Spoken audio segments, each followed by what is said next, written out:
Morning. Let's talk about what we've learned from week 3.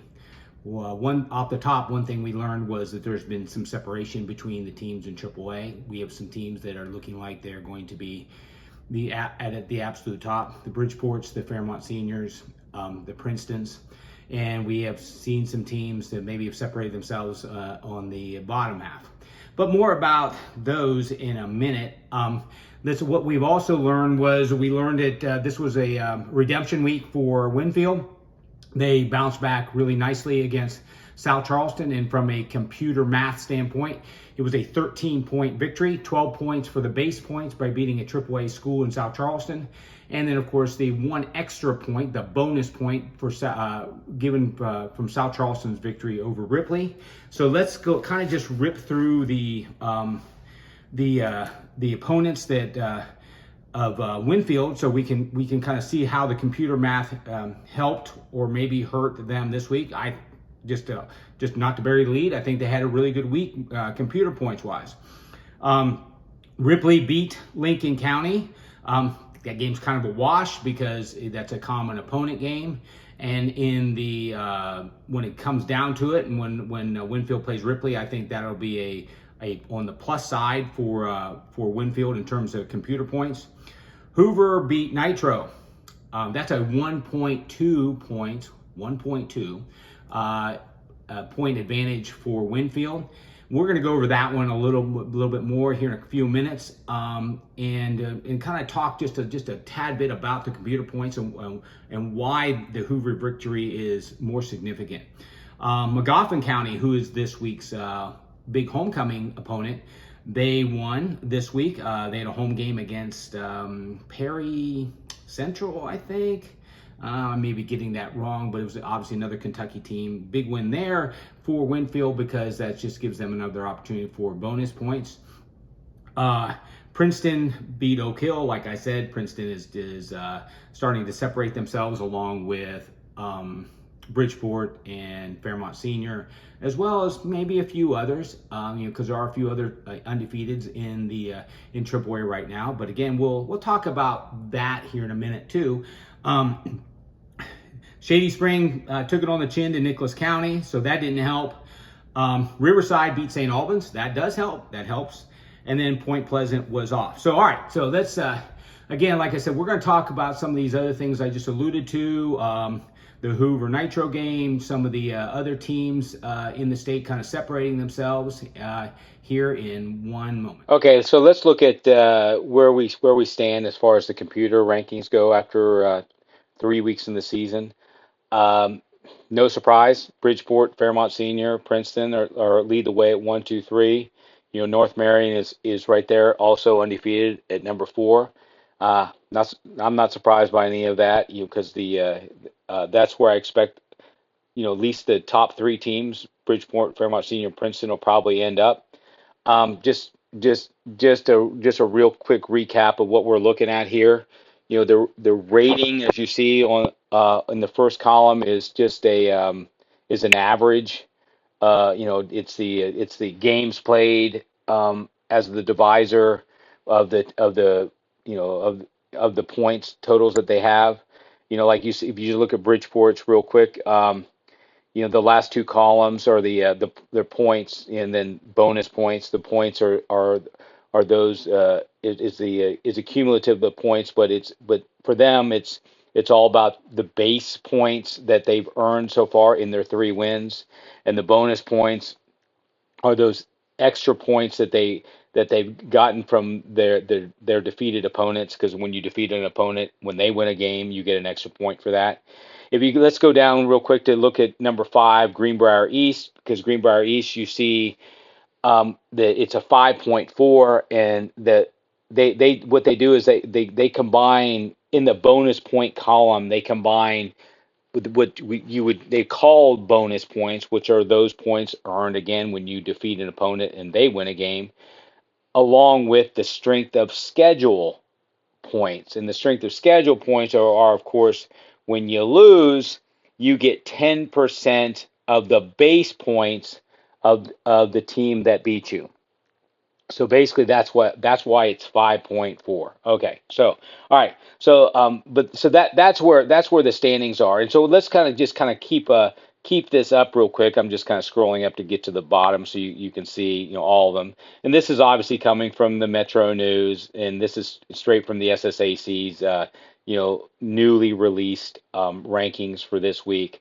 Um, but a couple of things I wanted to talk about real quick. One is I wanted to just kind of go over again what we talked about last week.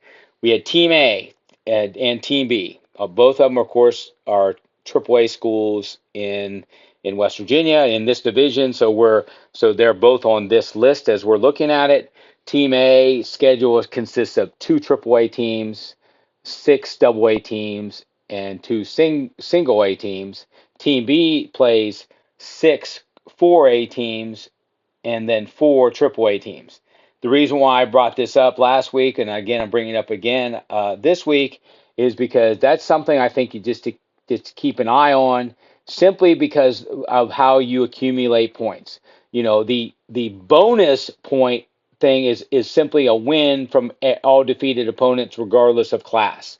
But your base points, you get 15 for beating a 4A school and 12 for AAA, and 9 and 6, and that can mean a big difference, because for Team A, playing six AA schools, um, if they want to accumulate 45 points, they have to win 5 of those 6 games.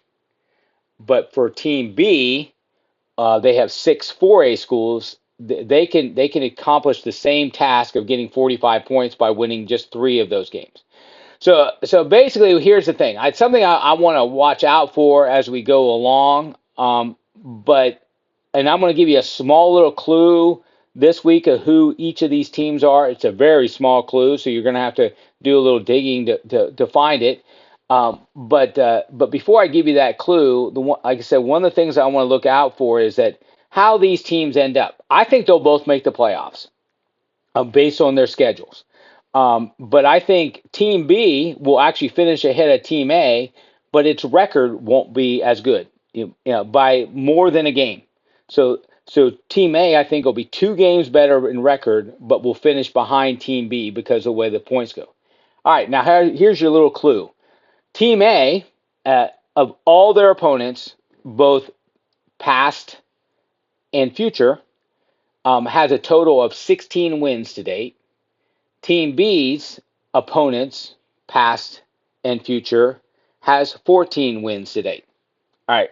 So that's one thing I wanted to talk about this week. Another thing I wanted to talk about was what I think is a quirkiness of the system of the computer math, and specifically I want to draw your attention to Winfield. Winfield is 2-1. They've won 2 games over AAA teams, so they've scored a total of 24 base points. Plus, they have an extra bonus point from South Charleston's win over Ripley week 1. Now, they've also scored 2.4 strength of schedule points, and that's come from their loss to Hoover, and they got 1.2 points when Hoover actually beat Winfield. That's how that works. And then they got 1.2 points when Hoover beat Nitro. Here's the interesting thing that I think, in this kind of quirk in the system. Winfield has yet to play Nitro. If they were to beat Nitro, of course, they would get 12 base points for the win, Nitro being a AAA team. But they benefited more by Hoover beating Nitro, even though they lost to Hoover, than if Nitro would have beat Hoover, even if they were to beat Nitro.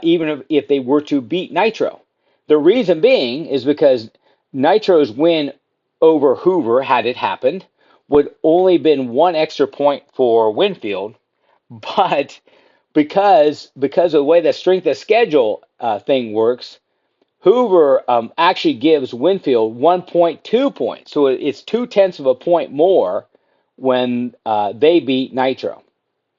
So they're actually rooting. The rooting interest this past week was actually for Hoover, not Nitro.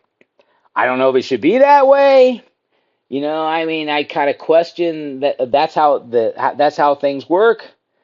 But that's how things work. All right, so one more thing before we move on. I want to share with you something else I've been working on, and I call it my bracketology, my way too early bracketology.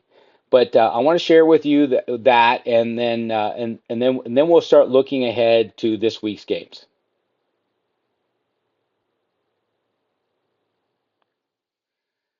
Okay, so first off, what you're looking at here's on your screen is the my logbook, and that is where if you can see the tabs on the bottom, where I mean right now the one that's highlighted is Winfield, and you can see where I have Lincoln County, Hoover, South Charleston for the 3 games they played, and then as I scroll over, you'll see the 12s in the F column for both Lincoln County and South Charleston, and the 0 for Hoover.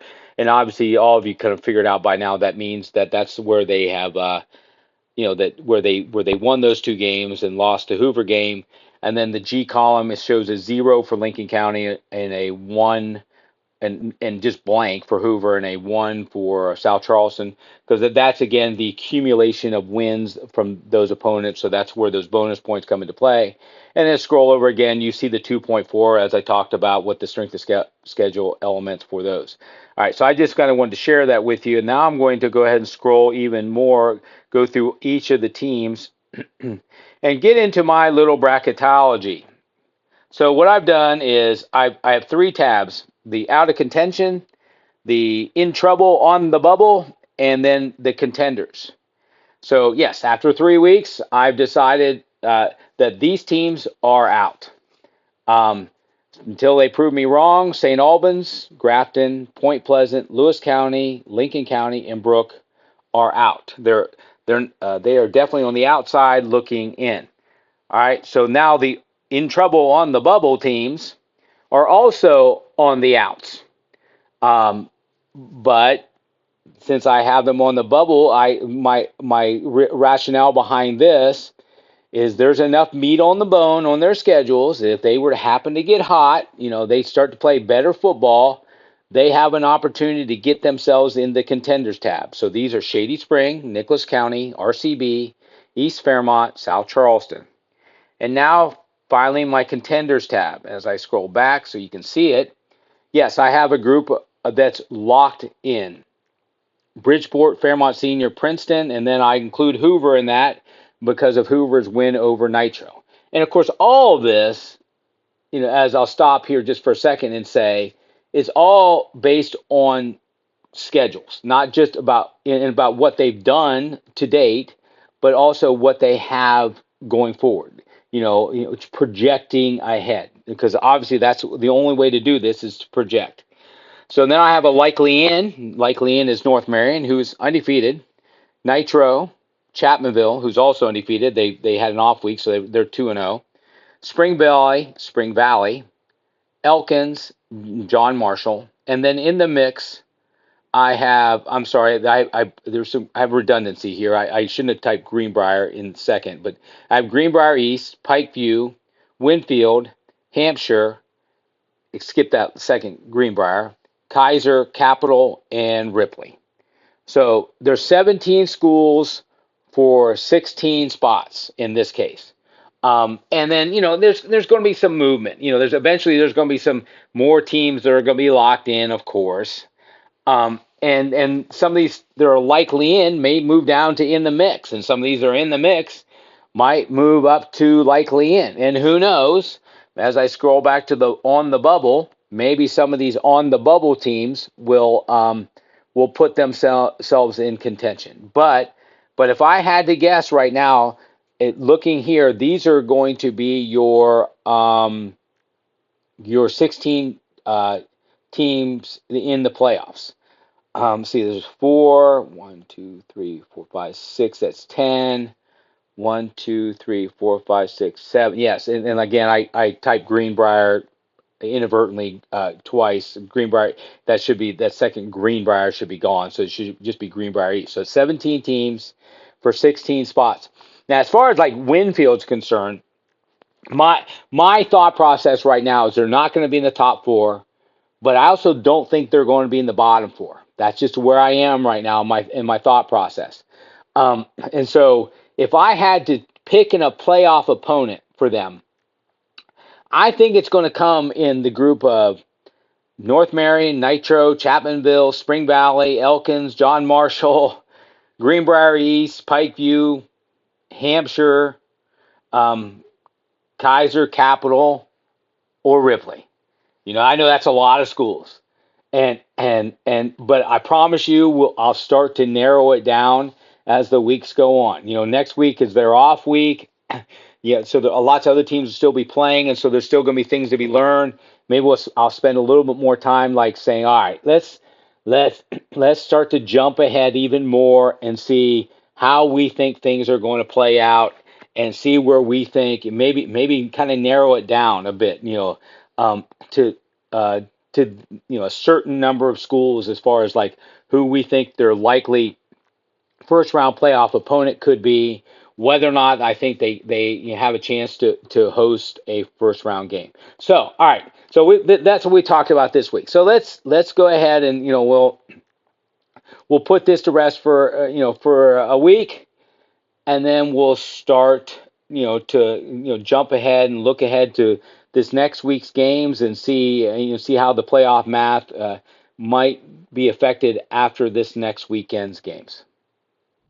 All right. Before we wrap up this week, and we'll just a quick look ahead to this next week's games, and particularly as it applies to Winfield, but when you talk about the entirety of the AAA, it all applies to Winfield, because when the seeding comes out, like I just talked about in that last little bit when I shared my computer, is that you can see that in order to make the playoffs, you got to play somebody and you got to be seeded somewhere. So one thing I wanted to say was that Elkins right now is 3-0. I didn't say that in the last little segment.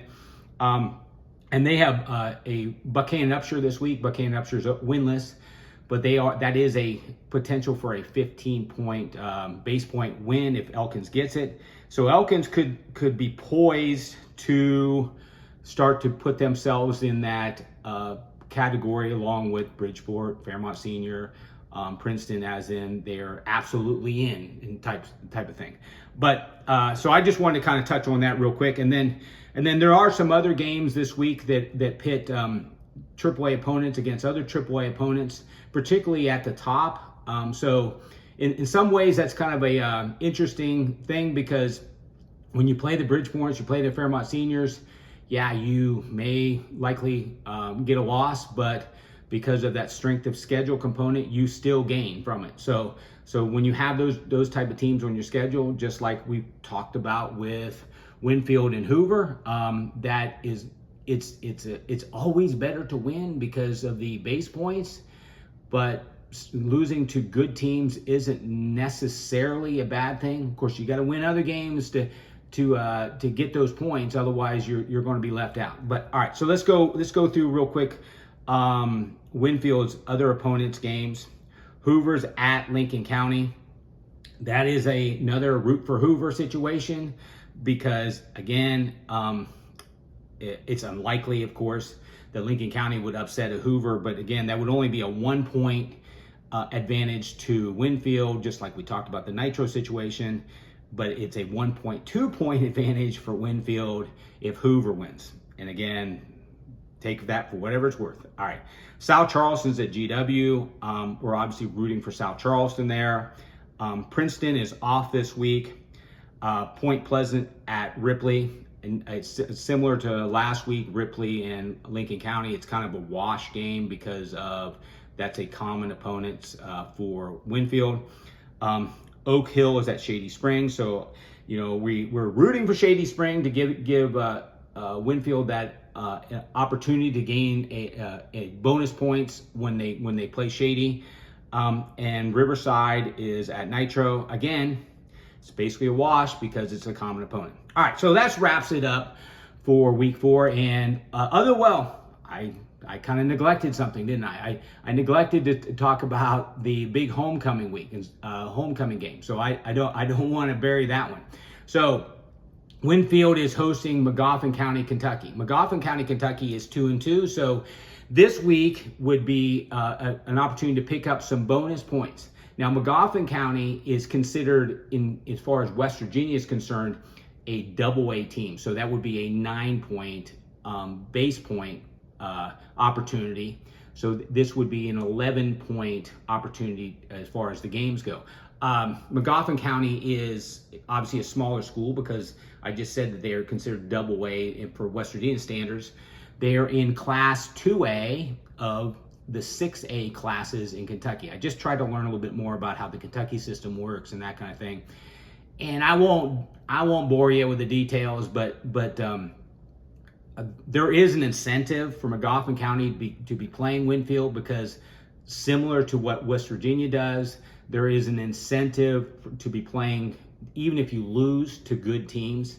It's particularly teams that would be considered larger schools. So I'm assuming, I don't know this for a fact, but I'm assuming that when they do their computer math, that Winfield is probably given a higher value in the sense, because they'd be considered like a, I don't know, a 3A team. I'm just guessing, in Kentucky.